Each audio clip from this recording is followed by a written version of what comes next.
여러분, 유럽이라고 하면 뭐가 제일 먼저 떠오르세요? 뭐 지리적인 대륙? 아니면 특정한 인종?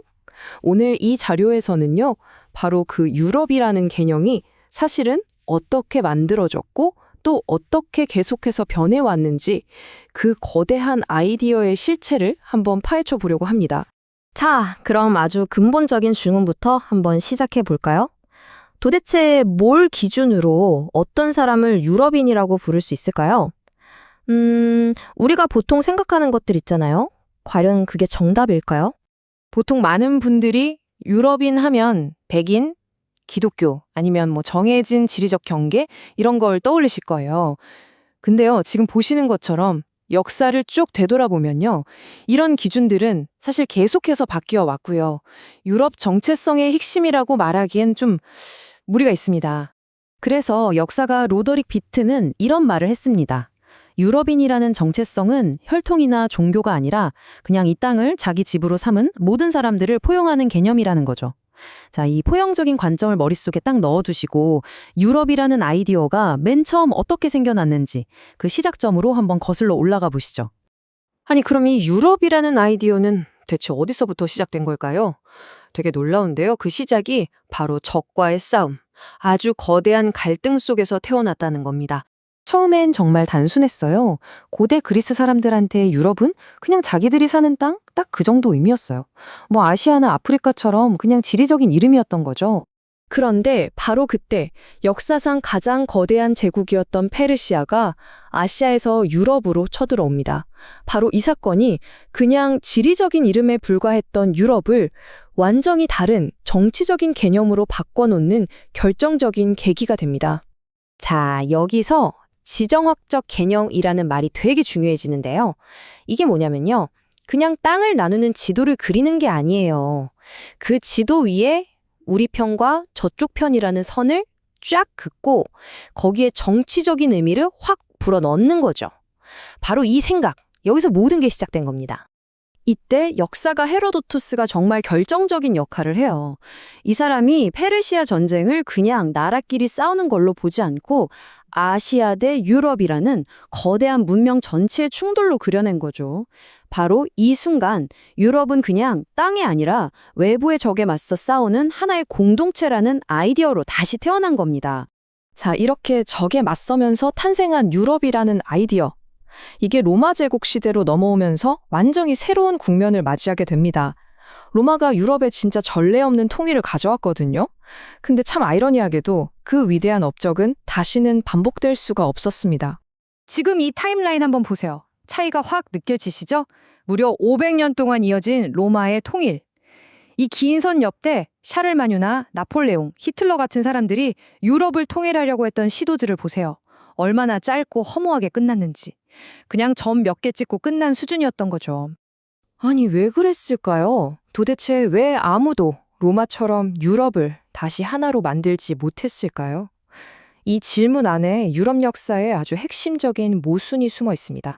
그 답은 참 아이러니하게도 분열입니다. 로마가 무너지고 나서 유럽의 기본 설정값은 통일이 아니었어요. 끝없는 분열과 내부 갈등이었죠. 좀 슬픈 얘기지만 유럽인들이 서로 치고받고 싸워온 그 역사가 바로 유럽을 정의하는 하나의 특징이 되어버린 겁니다. 하지만 이렇게 끝없이 분열하는 와중에도 유럽을 하나로 묶어주는 새로운 힘이 등장합니다. 이제 유럽이라는 아이디어는 종교, 바로 기독교를 통해서 한 단계 더 진화하게 되는 거죠. 로마 제국 후기에 기독교가 국교가 되면서 제국의 정체성이 종교랑 완전히 하나가 되기 시작했어요. 이때부터는 로마 시민이라는 것과 기독교인이라는 게 거의 같은 말이 되어버렸죠. 그리고 바로 이게 나중에 중세 유럽의 뼈대가 됩니다. 자, 이렇게 기독교가 유럽의 정체성으로 자리 잡아가던 바로 그때 세계 무대에 또 다른 거대한 유일신 종교가 등장합니다. 바로 이슬람이죠. 이슬람의 등장은 기독교화된 유럽의 경계, 그리고 스스로를 바라보는 방식을 뿌리부터 뒤흔들어 놓습니다. 이 표를 보시면 그 변화가 얼마나 극적인지 한눈에 보일 겁니다.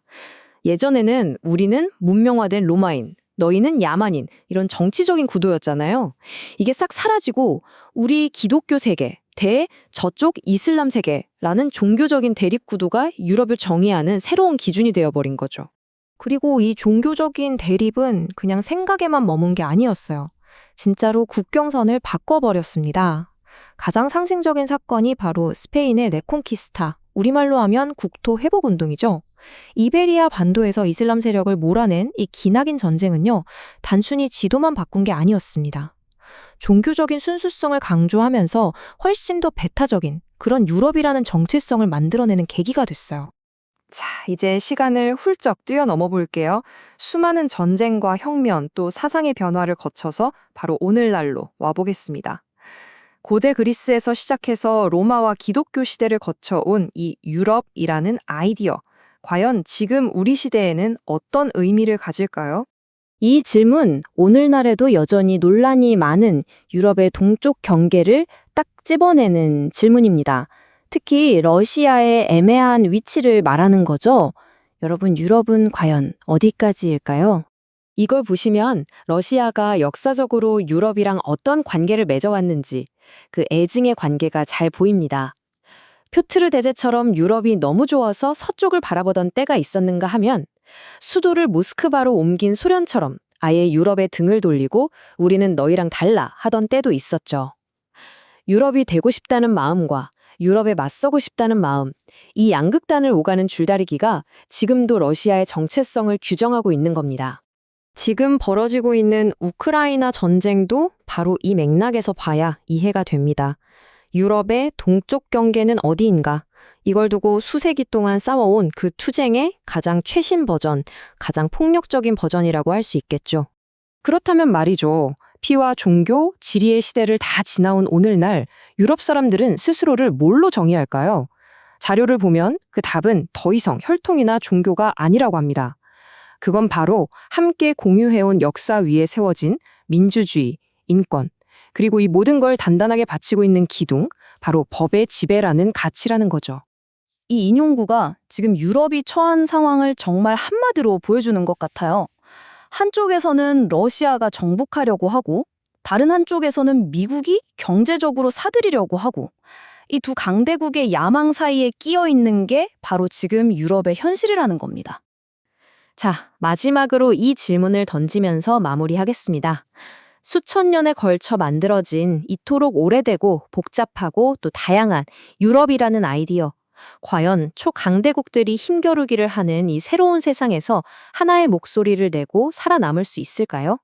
이 질문에 대한 답은 아직 그 누구도 모릅니다. 앞으로 우리가 지켜봐야겠죠.